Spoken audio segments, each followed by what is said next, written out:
and we are letting them in.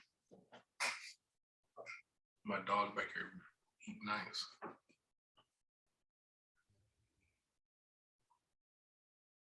They are coming in, they are coming in, they are coming in. Quite a few people, pretty good number. Pretty good number. All right, let us begin. Welcome. My name is Professor Lawrence Ware. I am very happy to be here to do this just question and answer, talking back and forth. I thought about having him do a formal talk, but I decided to kind of go in a different direction since he's been doing all those formal talks for a while. I'm probably tired of doing them. So of course, he said yes. So I will, we'll just have some dialogue. But of course, he is as formal as ever in his nice, very nice blue, not even blue, what is it, a purple bow tie with the pink shirt? I mean, I'm not mad at you, brother. But nevertheless, this is Robert Jones Jr. He is the author of The Prophets, which is a book that has really kind of taken the world by storm. And I'll let him talk about that book as much as he so desires. But he's a really dear friend of mine, someone I've known for years. What, it's been over 5 years. It's been a long time. He and I have done a lot of things together. But he is a dear friend of mine, and I'm so happy that he's able to kind of join us today and have this conversation. So first of all, Robert, how are you, sir? Lawrence, my brother, how are you? I'm doing well. I'm doing well. So first of all, thank you for accepting my invitation. I'm very happy that you're able to be with me this evening. I know it's late for you. It's 8 o'clock Central Time, which means that it's 9 o'clock Eastern Time. So I appreciate you taking time out of your busy schedule. This is my bedtime. This is your bedtime. And I mean, you are old. You are old, and so since you are an old man, you're 50. You ain't. 50. You ain't. Are you 50 real? I'm 50. I'll be 51 in April. My goodness, I guess you are old man. Anyway, but nevertheless, since this is your bedtime, I'm happy that you kind of decided to spend a little time with me. Best wishes to your spouse as well. All right, let's talk about this, man. So I just want to get into this. I won't take up too much of your time, but just tell me a little bit about yourself. Where are you from? Who are you? Who are you, Robert? I'm still trying to figure that out. You have an idea. You 50. Come on, man. I am Robert Jones Jr. I am the sixth of my name, and that's really true. I am named Robert in a long line of Roberts. All the firstborn boys for 6 generations in my family down to me are named Robert. Wow. I was born and raised in New York City, mostly in Brooklyn. I currently live in Bed-Stuy, do or die, home of Jay-Z, Lil Kim, Aaliyah, a lot of people don't know that, Shirley Chisholm, among others. I actually live not too far from a bunch of other writers writing today, Rebecca Carroll, Donnie Walton, Mateo Escaraport, and a number of others. Wow. I am a graduate of Brooklyn College, where I received my BFA in creative writing with a minor in Africana studies and my MFA in fiction. And this whole entire time, I've been working various jobs, trying along the way to get this book written. And it took me 14 years to write it. So talk to me, you are 50. Have you always known? I'm a harp on that for a long time because you're an old man now. I'm 50, but who look 50? Don't start with me. Don't start with me. The only reason why you don't is because you ain't got no beard. If you had a beard, you look every bit of 50. Don't start with me. Okay. I can't do the Denzel faceless thing. Don't start with me. Okay. I'm trying to be respectful. I'm trying to do my job. Can't do my job. Okay. Anyway, so but seriously, have you always known that you wanted to write fiction like this? Did you want to do short stories? Did you want to do something else? Like, how did you zero in on writing this novel? The first inkling that I ever had that I might be a writer was at age 6. Interesting. When I started writing. My father, when I was 4 years old, started buying me comic books. And at age 6, I started sort of trying to write my own comic book stories, recognizing that there was a lot of freedom and I got to use my imagination, and I felt empowered in a way that I didn't feel in my real life. And that was probably like the first inkling that I had, that I was a writer, that I liked writing, enjoyed it. But it wasn't until I was about 12 that I understood the power of writing, when I started writing poetry to sort of deal with all the things that were happening to me in my life, coming to understand what my sexuality meant, dealing with growing up in what I guess you can call an abusive household, being bullied in school, yada, yada, yada. Poetry was a place where I could talk about those things in a way that was creative, in a way that I can control sort of the structure and the narrative of things, when everything else in my life was sort of out of control. So how did you go from being a poet to a writer of books, to a writer of this fiction book? Like, what was that journey like? Okay, so at 16, I read Terry McMillan's book, Mama. And that was really the first Black book that I read, in which she was talking about things in sort of an elevated way that I could actually relate to, because I'm in high school, and I actually dropped out of high school, but I'm in high school and I'm reading things like Death of a Salesman and Beowulf and all of these things that I don't feel a connection to at all. I don't feel represented. My culture's not represented. I don't see my face. It's all of the people around me who have made my life miserable. I'm having to learn about their culture.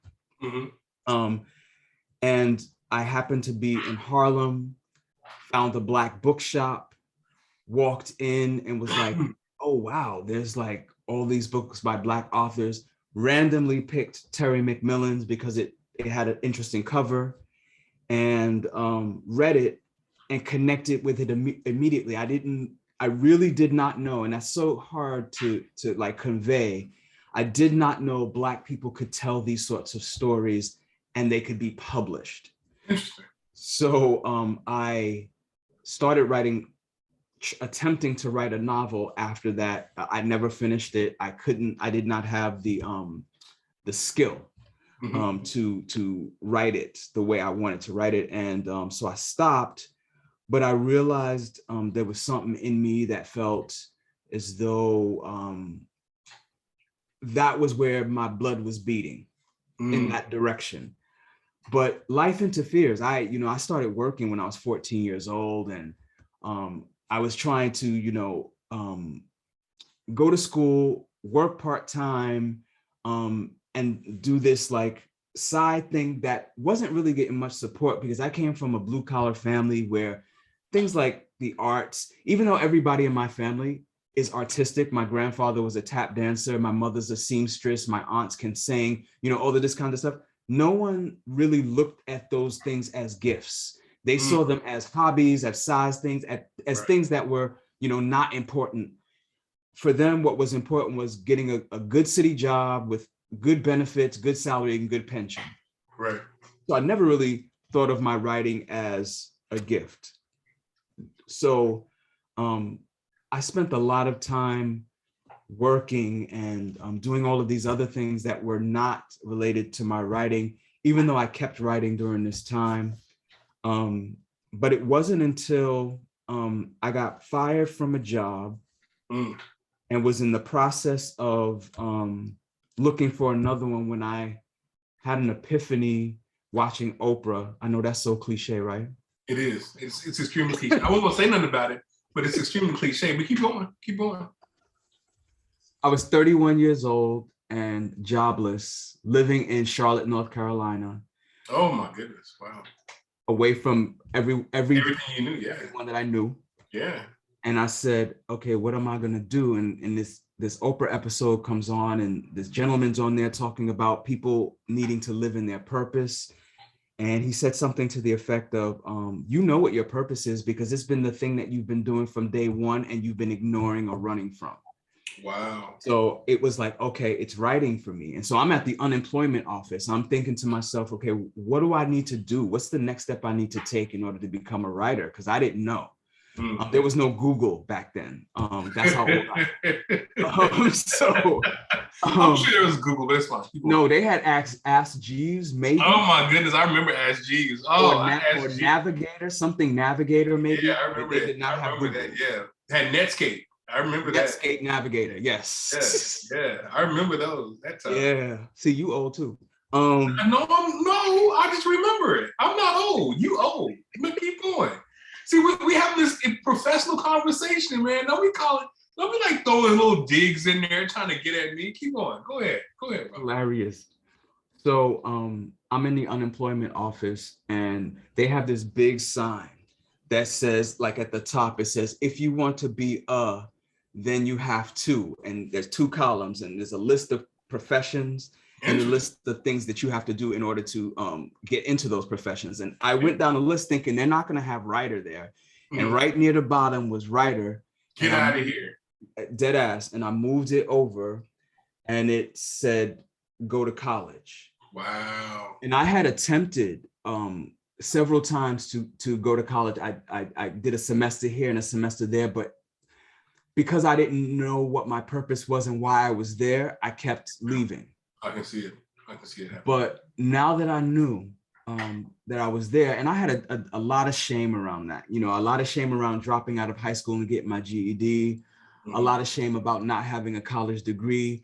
And then the additional shame of, okay, now I'm going to go back to college at 31 with all these 18-year-olds. They're going to be looking at me like I'm crazy. Yeah. But I did it anyway. And because I knew why I was there, what my purpose was, what I wanted to do, I excelled. Like the lowest grade I got in all 6 years from undergrad to grad was an A-. And I was not playing. I was not there to play. And I never knew that about you. I had no idea that you went to college so late. I had no idea about that. I mean, I've known you all these years, but I had no idea that you dropped out of high school. I had no idea. High school, the bullying had become too much. And it was either someone was going to kill me or I was going to kill someone. It was that bad. It was that bad. And this was like the 80s. So I was in high school from maybe 86 to 89, because it used to be 10 to 12. Now I think it's 9 to 12, but it was 10 to 12 when I was in high school. And the horrible part about being bullied in high school was I went to my zone school. So the bullies in school were also the bullies that lived near me. And so like there was no reprieve ever. Mm-hmm. And I said, well, I'm going to get reprieve somewhere. I'm not going to be bullied at home and at school. And I can't leave home, but I could damn sure leave school. Mm-hmm. And so I left and got my GED, eventually moved away from, because I grew up in the projects, eventually moved away from the projects, trying to find myself and whatnot. And that's a whole nother story. But I had always felt like I had always been told by teachers that they thought I was intelligent and that, I was wasting my potential and such, but they also could not, and I could not articulate, well, I can't come to school because all these dudes are going to be calling me a faggot and all of these girls are going to be calling me a faggot and they're going to be wanting to fight me all the time. And I'm going to always have to fight. And I always had to fight. And so I just had enough. But I think I found college when I was supposed to, because those were some of the most, at least my undergraduate years, were some of the most rewarding I've ever had. So, to be honest, we can go deep into that. That's interesting conversation, but I want to keep it going because I want to get to the book and I want to get to Janet Jackson as well. But don't laugh. But Okay, so when I met you when you're going under the name Son of Baldwin. I remember the conversation you and I had whenever you were transitioning out of being Son of Baldwin into who you are, right? And where did you get the idea of calling yourself Son of Baldwin? What's that all about? How that, besides the fact that you kind of look like him, but what's James Baldwin? You kind of look like James Baldwin. But besides the fact that you kind of look like James Baldwin, he was far more handsome though. But besides the fact you kind of look like him, where did you? Man, stop. I again, I'm trying to be professional, man. You're not trying very hard, but go ahead.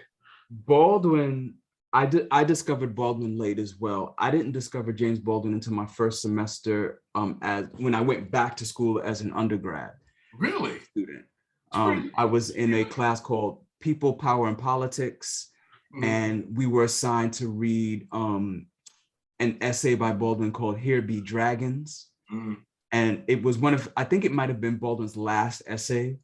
And it was so incisive and brilliant and on point that I just wanted to read everything by this man. And this is how much I did not know about Baldwin. I didn't know he was Black. I didn't know he was gay.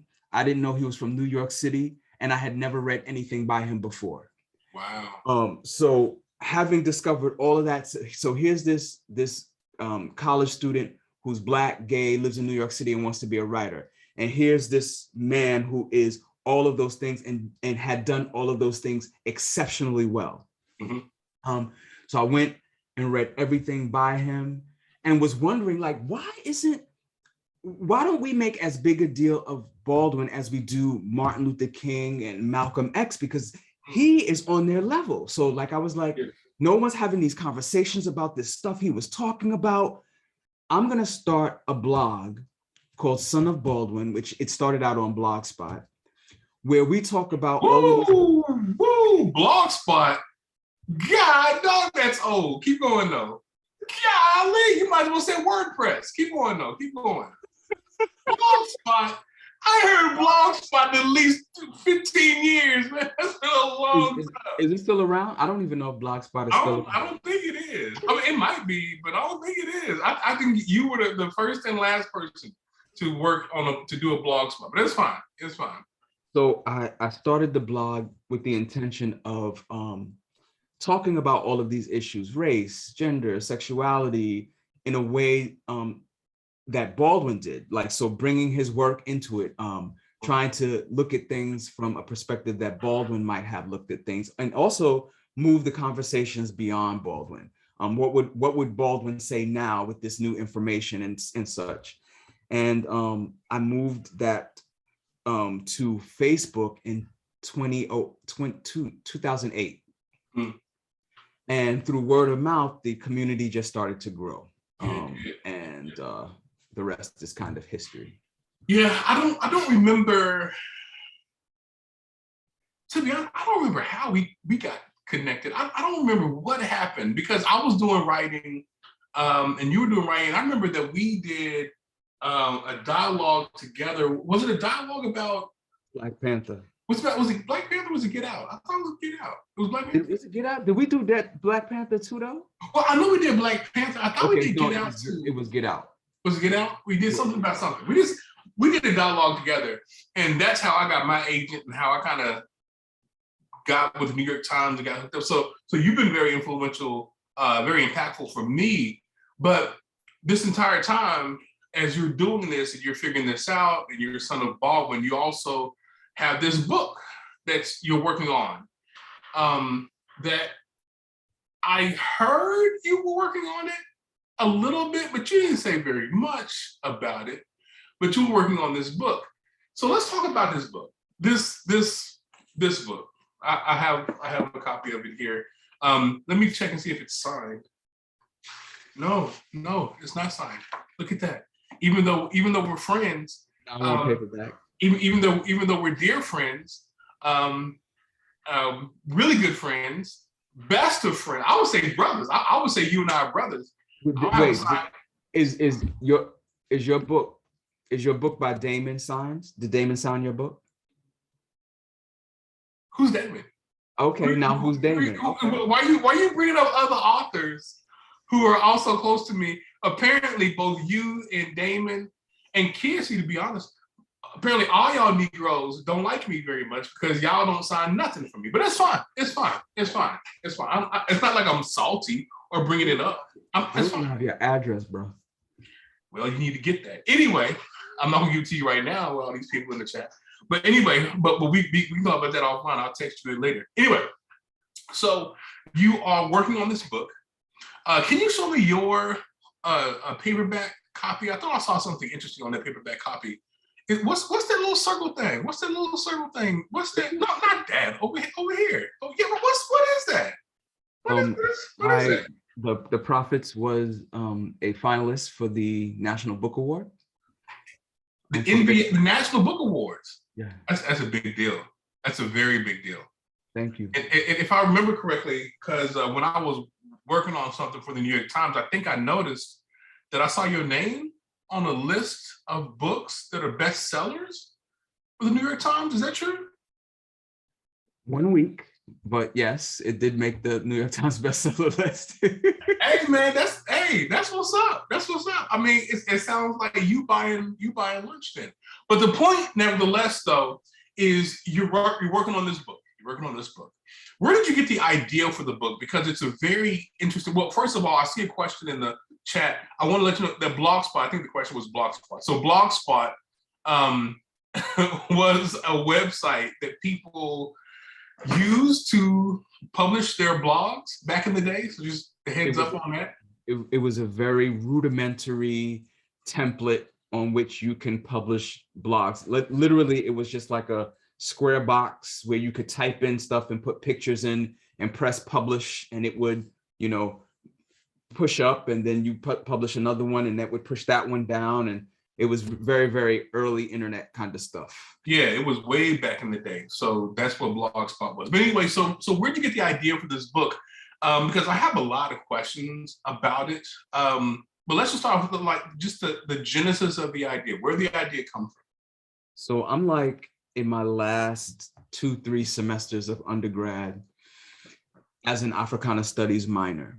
Mm-hmm. And I'm reading all of these fantastic books. I'm a kid in a candy store because my elementary, junior high school, and high school education was devoid of Black anything, mm-hmm. Other than Martin Luther King and Lincoln freed the slaves. That was literally all they talked about. Oh my goodness. Yeah. And by the way, we're going back to that now. That's the hope of the conservative portion of this country, which is about half of the population, wants to completely erase Black things from the curriculum, so that it could be, like Baldwin said, indoctrination if you're white, subjugation if you're Black. But I digress. Was that too big of a word? You told me not to use big words. I didn't say you couldn't use big words. I said don't over enunciate in like you do with other people, because we real over here. We in Oklahoma, we real, we down to earth. Where I was working on it and the Issa was speaking to me and we don't do that here. We just talk. Go ahead, talk. I don't know Issa though. I wish I did. So I noticed throughout the canon that we didn't really talk that much about Black queerness. And the earliest example I could find of it was in Wallace Thurman's 1929 novel, The Black of the Berry. So I wanted to know where the Black queer figure was prior to that. So I'm going back through time and I'm saying, as a matter of fact, were there Black queer people during slavery? And that seems like such a ridiculous question to ask, but the erasure of that, there had to be question it. There had to have been. You say to yourself, it had to have been, but you don't see any examples. So I started doing some research, and I found a reference in Incidents in the Life of a Slave Girl by Harriet Jacobs. Mm-hmm. Toni Morrison has a scene in it. in her about it in her novel Beloved. But in each of those circumstances, it was under the context of rape or sexual assault. Mm. And my question was, well, what about love? Right. And so Toni Morrison herself said, if you cannot find the book you wish to read, then you must write it. And so I said, all right, I think I'm going to write this book. And I was scared to write it because everything I had ever been told said that the reason why Black people were queer to begin with was because of antebellum slavery and the negative effect it had on us, the traumatic effect it had on us. And so here I was wading into this cultural argument, ill-prepared, because I was not sure what I was going to find. If I was I going to find out that that was true, and would that invalidate me in my own existence? But what I discovered was actually the complete opposite, which was that the continent of Africa was so diverse when it came to gender, sexuality, gender identity, and all of these categories, these identities. And it wasn't until European colonization, Christian missionaries, and Islamic missionaries that these ways of being were then interpreted and regarded as sinful, dirty, wrong, evil, so on and so forth, and that it is actually queerphobia, transphobia that is the Western white supremacist, capitalist, patriarchal import. And that freed me at that point. I was still afraid, but it told me that I could write this book. And so I wanted to write it because I didn't see it. I wanted to write it because I wanted to kind of put back onto the record the people who had been scrubbed from it. And so 2006, I started my very, very first draft. That was my first year of grad school. It was my thesis project, and the rest was just revisions for 14 years until the book was published. That's a lot of revisions, man. 14, I can imagine working on one thing for 14 years, man. That's a lot of revisions. And what's funny is that you sent me a copy of what your publisher sent me a copy of the book before it was published, and I read it, and you was like, hey man, we still doing revisions. I was like, good Lord, you've been working on this book for 14 years, should be good to go.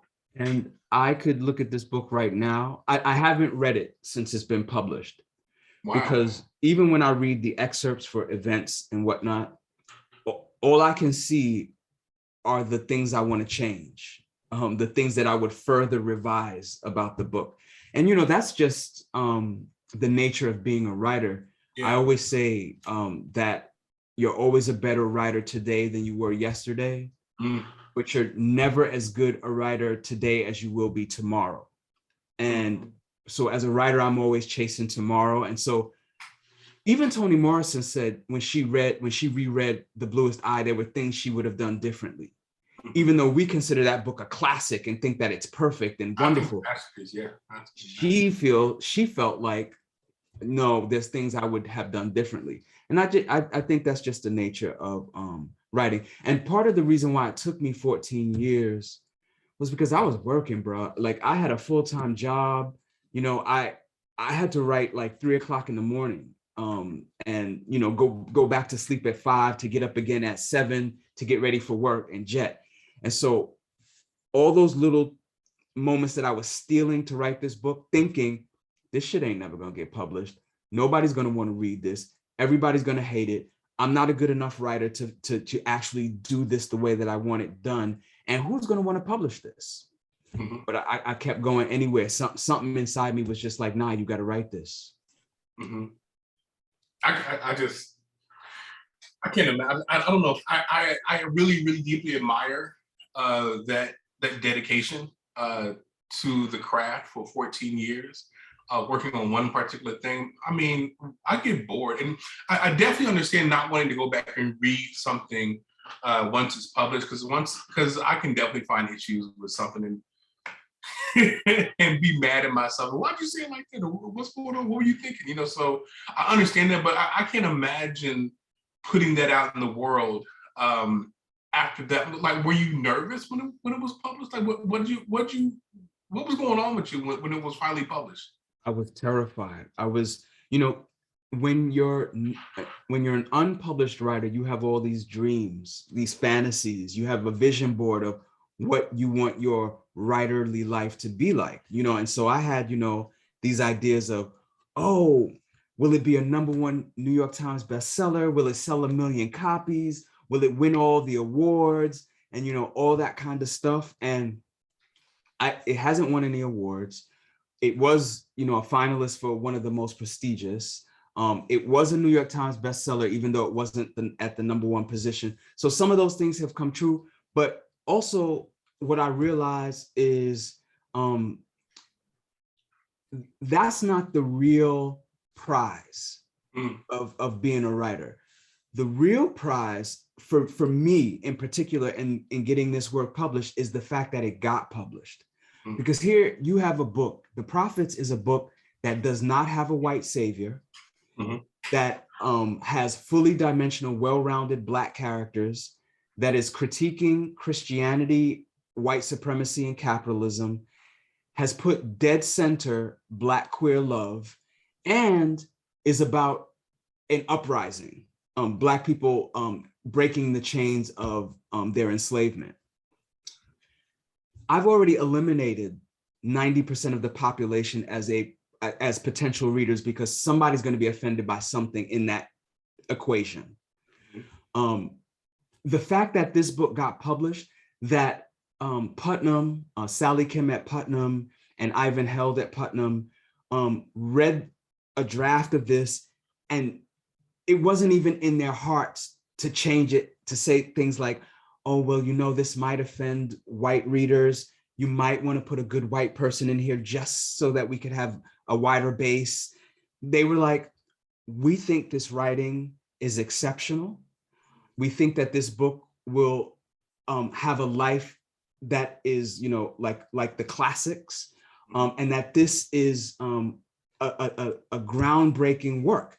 And that's what they were concerned with, not with, well, I won't say they weren't concerned with sales and things of that nature, but that wasn't their primary impetus. They were really, really concerned about the integrity of the work. And so I was lucky because I hear so many horror stories about writers who've had to compromise their artistic vision in order to get published. I didn't have that, thank goodness. And somebody still actually wanted to publish it. And it sold. I mean, look, and one of the things that, I'm gonna be honest, man, when I read it, I was like, okay, this is definitely a Robert book. this is Bobby. When I read this, I was like, ain't nobody write this book but Robert. Like, knowing you, knowing how you are, knowing your sensibilities, knowing what you're interested in, knowing the things that is important to you, I was like, okay, this is Robert. This is definitely a Robert book. And I was like, this is very well written. The prose is beautiful. Like the style of writing is beautiful, things of that nature. But I was worried. I knew it would do well with Black folks. I was worried about how white folks might respond to it. And I was honestly shocked that white people loved it. Maybe white people love being beaten up sometimes. I don't know what's going on. But that is a book that I am surprised by the reaction from white folks. Black folks, I knew you was gonna hit a home run with Black folks. But with white folks, I was kind of surprised. Kind of surprised.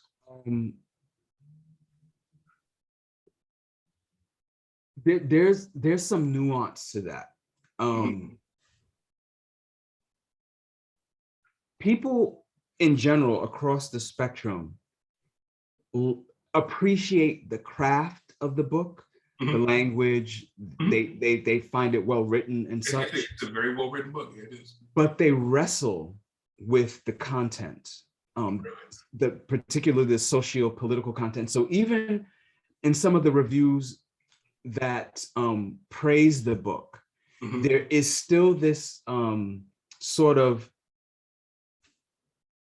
saying without saying that they felt attacked, or that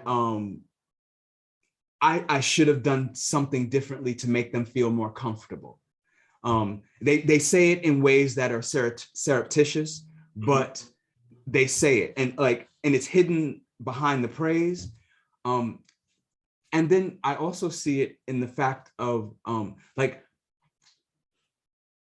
the book has been overlooked for quite a number of awards. Like I didn't even get, for example, it did not get nominated for an Image Award, the NAACP Image Award. It did not get nominated for that at all. Really? At all. And that one stung, because I was like, that's Black people. That's Black people, yeah. But I also have to remember it's Black respectable people, and this book is critiquing Christianity, so they wasn't having that.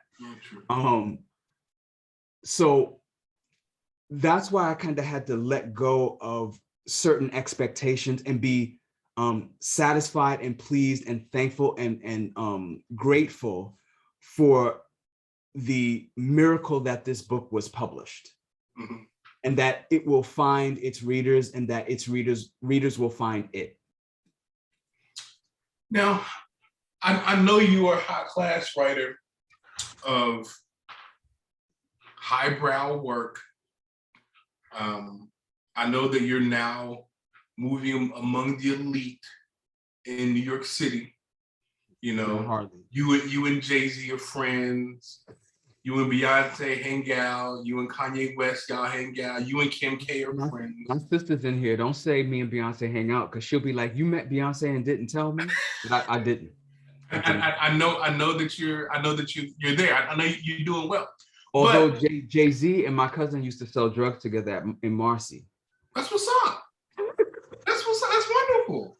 That's wonderful. Only you would respond to that with, "That's what's up." You're like, yo, man, I was on the block slanging with Jay-Z. We called him Sean. That's what I would. But anyway. So I know you're high class, but what the people really want from you is a comic book. Are you interested in writing comic books? Do you have that in mind? Are you like angling? Is DC coming from, because I know that you love Wonder Woman, and the mythos with that in particular. I know you love Wonder Woman. So like, are you gonna write a comic one day? What's going on? The goal, bro. I would love to write a comic book series one of these days, but I'm the kind of writer, I'm slow, because I'm very meticulous and thoughtful about my writing, and I don't write just to write. I have to write to perfection. Okay, never mind. You ain't never gonna write a comic then. I am, but I do. I also have to keep in mind. So in 2019 I was diagnosed with multiple sclerosis, which is a progressively degenerative disease, and so my time is limited. Although they're making all sorts of advances in terms of treatments that slow the progression and things of that nature, there is no cure. So at some point, I may not be able to use my hands or speak or use my mind. So I do realize that I have a short amount of time. And right now I'm working on the second novel. Excuse me. Bless you. But, thank you. Sneezing on the truth. But gosh. You got COVID, do you? You better not have COVID. I'm sorry. Sneezing is not a COVID sign. Like, I'd be coughing if I had COVID. I mean, I don't know, because you Black, so COVID hits you differently, man. You know, Black folks sneeze when they get COVID. I don't know. The Omarion variant. Don't nobody know who Omarion. Everybody's too young to know who Omarion is. Keep going on. This generation, with their not knowing what came before it, is really, really pissing me off. But that's for a topic for another time. Nicole said, not all of us. She's 36. She said, don't play with me. Okay, Nicole. I see you, Nicole. I see you, Nicole. Much love, respect to you, Nicole. So I have a limited amount of time. I'm working on the next novel, and I'm trying to get that done much sooner than 14 years. But after that, it would be great if you could do it like in 7 years. I'm trying to get it done in 3, bro. Oh, that's good. Do you have a contract for that already, ready to go? No No, contract, just writing. one of the smartest things my agent did was he signed me for one book, one book deal. So I'm with Putnam for just the profits, and then I'm a free agent with the next book. So, but after I'm done with that, I would really like to tackle a comic book series. Have the comic publishers gotten in contact with you or anything like that? Like, since they know that you're interested in that? IDW reached out to. Oh, I love it. Love IDW. They reached out to see if there was any interest and if I would like to pitch, and I would, but not just yet. I've had an idea for a comic book series for a long time, so we'll see. Would it be an ongoing series, or would you want to do something like a limited series? I'd want to do like a limited series, like a 12 issue thing, because I think in arcs. Mm-hmm. And so I would need time to think of what would come next for an ongoing. It's too much pressure. So I like the idea of a limited series. Yeah, I've always kind of been interested. So like one of my friends is Eve Ewing, and she did Ironheart, and I have no idea how to. That's too much pressure for kind of propose an ongoing kind of series. That just seemed like too much. But 12 arc, maybe new characters, new story. That seems like something. And with you having the critiques that you have about comic books, and we could go into that because that's a whole conversation. All the critiques that you have about comics and what you think is right and what you think is wrong with the world. But speaking of our dialogues on superheroes and such, I recently went back and rewatched Black Panther. Mm-hmm. I don't like that movie, bro. Oh, come on, man. Okay, well, first of all, before you say anything, I need to say this. Ryan Coogler is a friend of mine. So the director of Black Panther is a friend of mine. So whatever you're about to say, he's probably going to hear it. And I want you to know that whatever you're about to say, just be aware that it's going to get to him. He's going to come at me. And then when it comes at me, I'm going to come at you. I just want you to know that, Ryan, if you're listening, this is Robert. This is not Lawrence. Go ahead, Robert. I love Ryan Coogler. He's one of my favorite filmmakers. I think Fruitvale Station is one of the greatest films ever made. But you don't like Black Panther. So talk to me. Why don't you like Black Panther? I like Black Panther as an idea. I loved seeing all that melanin on screen, seeing Black superheroes doing their thing. Like all of that, I loved. Mm-hmm. But that movie is so conservative. It's a Disney movie. It's a Disney movie. Robert, don't let's not fight. I'm not trying to fight. Listen, but let me just get this thought out, bro. Go ahead.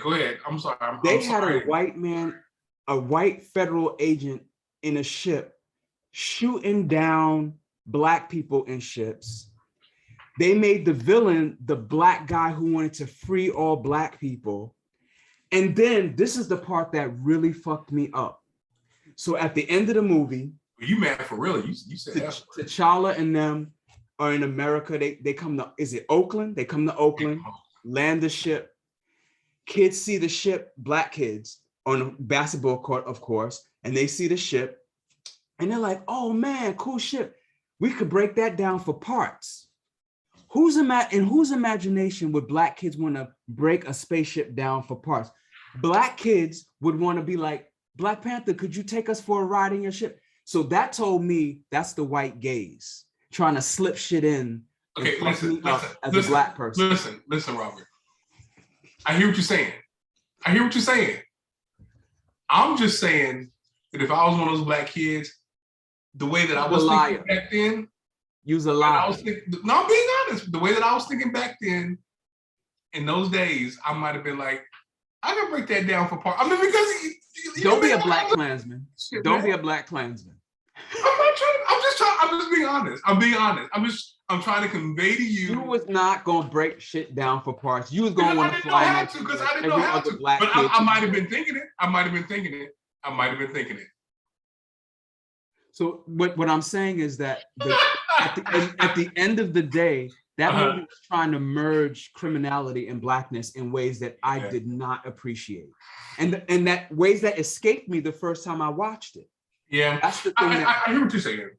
I do hear what you're saying, because one of the things that I was struck by watching it again, it's been about a year ago since I watched it again, but a lot of the critiques that I have now of the film, I didn't have originally because I was so happy. That was the thing. Yeah, I was so happy that we were given this beautiful thing, and I was so emotional, and you know, That's right? like Obama as president. We were so happy at first, right?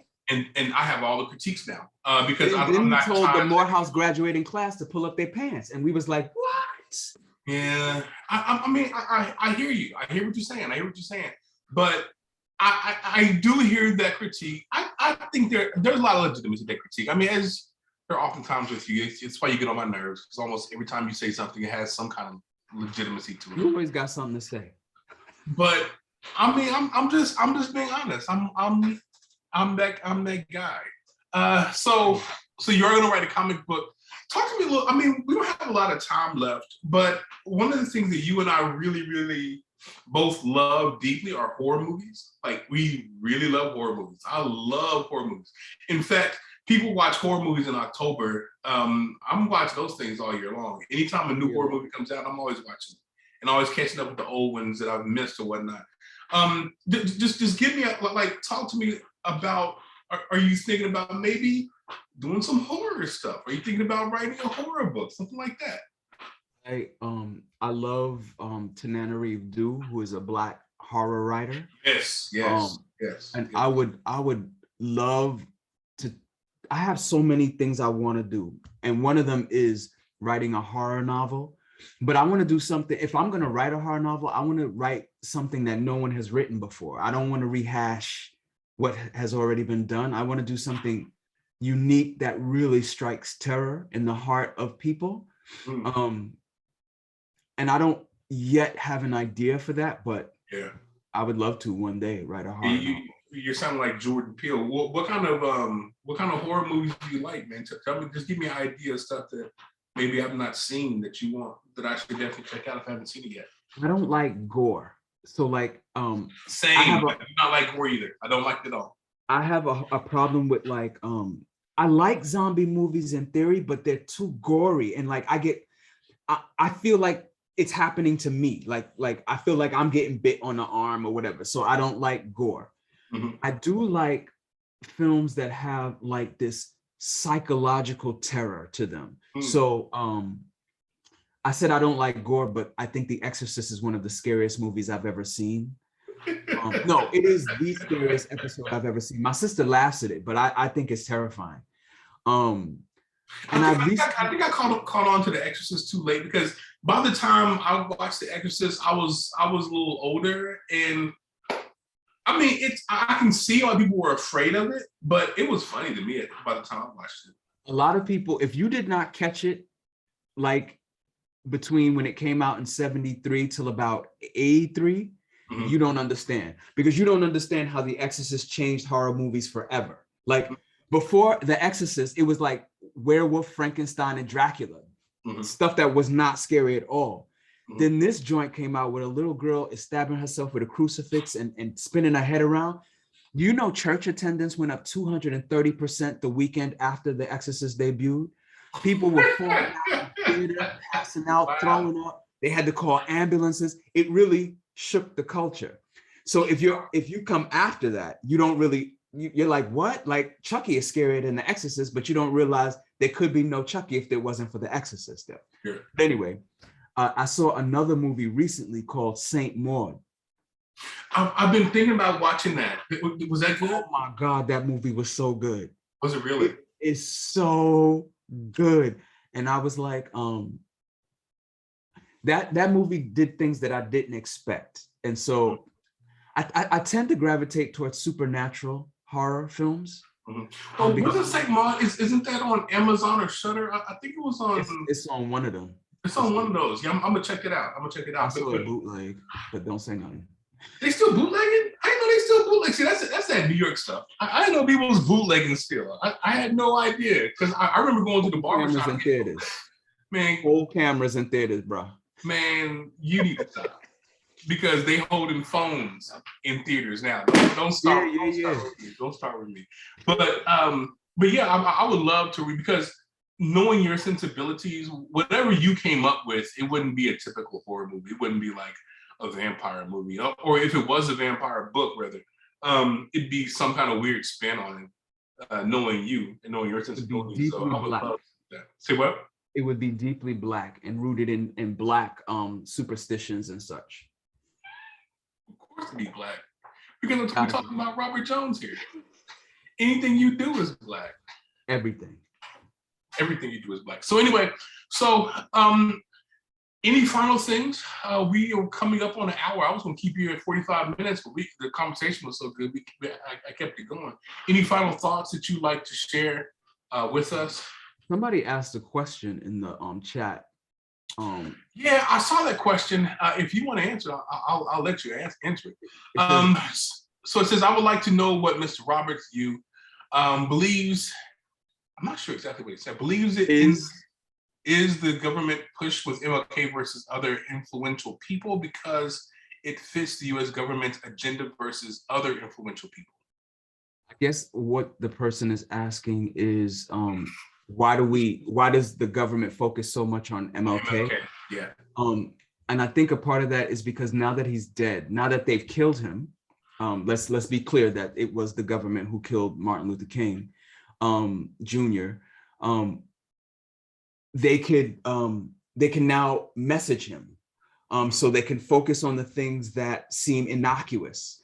All men should be holding hands like brothers, and all that kind of stuff, and make it so that we forget the reason why they killed King was when he came to the conclusion that we cannot be integrated into a burning house, that the problem, in addition to racism, was classism, and the next movement that Martin Luther King Jr. wanted to lead was one against the wealthy. Right. So that is the reason why they have to manage MLK's image, because they don't want us to remember the reason they murdered him. So for the government agents that are listening, I want y'all to know that it was Robert who said that the government killed MLK. It was not Lawrence Ware. I want y'all to be aware of that. So please be aware of that. One more question, Mr. Jones. Thank you for taking the time to speak to us. I'm one of Dr. Ware's students online, moved to New York back in August. Are there any specific bookstores or authors? This will be the last question I'll let you answer. Are there any specific bookstores or authors here in the city you recommend? And what is the best place to find your book in the city? I can say you can find that book anywhere because this book is absolutely blown up. It has exploded everywhere, but I'll let him tell you where he would like for you to go. I would recommend all Black-owned bookstores, including Bronx Bound Books, which is a bus that somebody turned into a bookstore. Like, so a whole bus that's a bookstore, usually parked in places in the Bronx. You could go online to find out where they are when. The Lit Bar is also in the Bronx, which is a Black woman-owned bookstore. But I generally recommend just, Googling, doing a Google search for your neighborhood and finding out what your local bookstore is. It's really important to support your independent booksellers. They do so much for the community, and support libraries too, because they do a great deal for the community. And I would say in terms of other authors here, Brooklyn has so many authors. The aforementioned Donnie Walton, who wrote The Final Revival of Opal and Nev, Mateo Escarapour, who wrote Black Buck, Rebecca Carroll, who wrote Surviving the White Gaze. Brooklyn has so many writers. So yeah, Google is probably your best friend in relation to that. Writers from Brooklyn, Black writers from Brooklyn, you'll find like there are too many to name. And that's one of the things I like about living here. Nobody care about Brooklyn. So thank you for spending time with me. I deeply, deeply enjoyed hanging out with you. We should hang out whenever we're not doing official stuff. We just get on Zoom and have a conversation. But you in Oklahoma, bro. Like, but it's Zoom. Zoom works in Oklahoma. Don't start with me. Why Black people in Oklahoma? Well, because there are more Black towns in Oklahoma than there were anywhere else in the nation. Look, so therefore, there is a deep and rich tradition of Black people being in Oklahoma. There's a deep and rich tradition. Dead ass, the real question is, what are Black people doing in New York? That's the real question. Yes, there is. And so what are you doing? Why are you there? Thank you. Thank you for the conversation. Deeply enjoyed it. Enjoyed having the conversation with you. I enjoyed hanging out with you. Here. I enjoyed hanging out with you. My mother was born here too. So don't be like crapping on Oklahoma, because Oklahoma is where it's at. Thank you for hanging out with you. Deeply enjoyed it. Can you share the name of the horror writer and movie? It was a final question. Oh yes. So the horror writer that you mentioned, what was the horror writer? I'll type it in the chat. Okay, and the movie was Saint Maud. The movie was Saint Maud. Yeah. That was the name of the movie. And who was the horror writer that you mentioned? That's probably who she wanted to know. Who that person wanted to know. There you go. So go ahead and take a picture of that. Really, really interesting. I don't love everything that person does, but I do like a lot of it. I do like a lot. Read The Good House? I have not read The Good House. Read The Good House. I've not read The Good House. I never thought a book could scare me. Like, I was legit turning on lights all around the house after reading that book. Yeah, it was really scary. Yes. Interesting. So, okay, people who want you to come to Oklahoma. So I used to bring people in before the pandemic. And they would come, and so like I brought in the guy who came up with the idea of the Boondocks TV show, and I brought in all kinds of people. Yeah, brought him in. And so I'm trying to tell you, man, I'm big time. I'm real. I dead ass used to have a crush on Aaron Magruder back in the day. You know, that sounds about right. So anyway, I have not brought anyone in a while, but I'll think about bringing people back in. It's much cheaper to do Zooms. I'll think about it. Bringing Ryan Coop. Now Ryan won't come. Ryan's too busy. He in LA. If he were in LA, it'd be easy. He's in LA. He's working on movies and stuff. But we'll see. The real question is bringing in Michael B. Jordan, because he's a friend of mine as well. But they didn't ask about that. Okay, we're done.